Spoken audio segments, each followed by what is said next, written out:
Hi guys, আসসালামু আলাইকুম। এই যে আজকে দেখুন আমি ইফতার রেডি করব। তো এখানে কিছু কোয়েলের ডিম, 3টা কোয়েলের ডিম সিদ্ধ দিয়েছি। আর এখানে আপনাদের সাথে একটা আনবক্সিং করতেছি আমার এই যে ছোট হাঁড়ি পেলা। তো এটা আনা হয়েছে মূলত ওই যে বেলুন ফ্রির জন্য। ছোট হাঁড়ি পেলা অনেক আছে, তো আমি শুধু বেলুন ফ্রি আমার কিচেনে নাই, তো তাই এই কারণে ছোট একটা এই যে বেলুন ফ্রির জন্য এই ছোট হাঁড়ি পেলার এই বক্সটা আনা হয়েছে। তো এটা আনবক্সিং করছি। এই যে পেপারের ছাপা, এগুলো আমার একদমই ভালো লাগে না। তারপরে এটা দেখিনি, তার আনার পরে দেখতেছি এর আগে একটা আনছি, তখন এই পেপারের ছাপা ছিল, তো ওটা ফেরত দিয়ে আসছিলাম।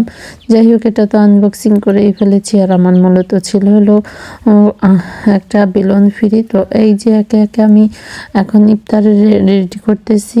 আর ইফতার রেডি আমার ঝটপট করতে হবে, কারণ বেশি সময় নেই। এখানে আলু সিদ্ধ আমি আলু ভর্তাটা করে নিলাম কাঁচা পেঁয়াজ আর টালা মরিচ দিয়ে। আর এখানে কোয়েলের ডিমের চপ হবে, তো ডিমগুলো সিদ্ধ করলাম, নামিয়ে নিলাম। আর এখন আর একটা হাঁড়ি দিয়ে দেবো। এখানে আমি এক এক করে এই যে তেল দিয়ে এক এক করে সব কিছু ভেজে নেব। এই যে আলুর চপগুলো দিয়ে দিতে আসি।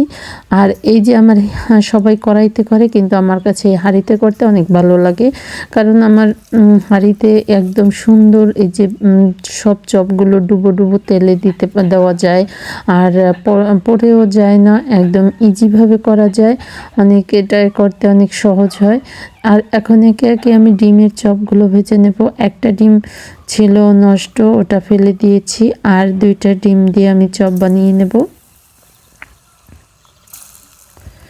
ছোট চুলায় কিন্তু ইফতার রেডি করতে ভালোই লাগতেছে। আর এই ইফতার দিয়ে মানে এটা যেগুলো রেডি করতেছি, আমি খুব পরিষ্কার পরিচ্ছন্নভাবে কিচেনে রান্না করি। আর আমার একদম ভালো মানে লাকড়ি দিয়ে, এখানে ওই যে প্রদীপ দিয়ে মানে কেরোসিন দিয়ে করতে গেলে তো মনে করেন আগুনটা ভালো হয় না, গন্ধ আসে। আর আমারটা তো একদম চুলার আগুনের মতো। আর দেখুন আমার পাইলাটা একদম নাচ দিল একটা। তো এই যে আমার অবশিষ্ট বেগুনের চপটা একদম ফাঁকা হয়ে গেছে। তো একে একে করে সব কিন্তু ইফতারগুলো শেষ করে ফেলেছি করা। আর এদিকে ইফতারেরও সময় হয়ে গেছে, বেশিক্ষণ টাইম নাই। আর আজকে আমার এগুলো দিয়ে আমার ইফতার হবে। আমি কিন্তু আর ইফতার কোনো রেডি করিনি।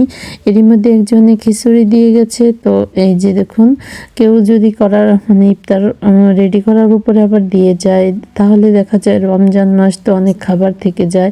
তো তাই আমি বেশি কিছু করি নাই, অল্পর উপরেই চলে যায়।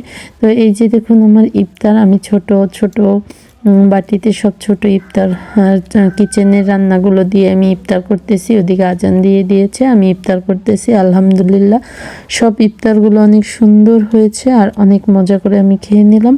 তারপরে এই যে বেগুনের চপ, অনেক মজা হয়েছে।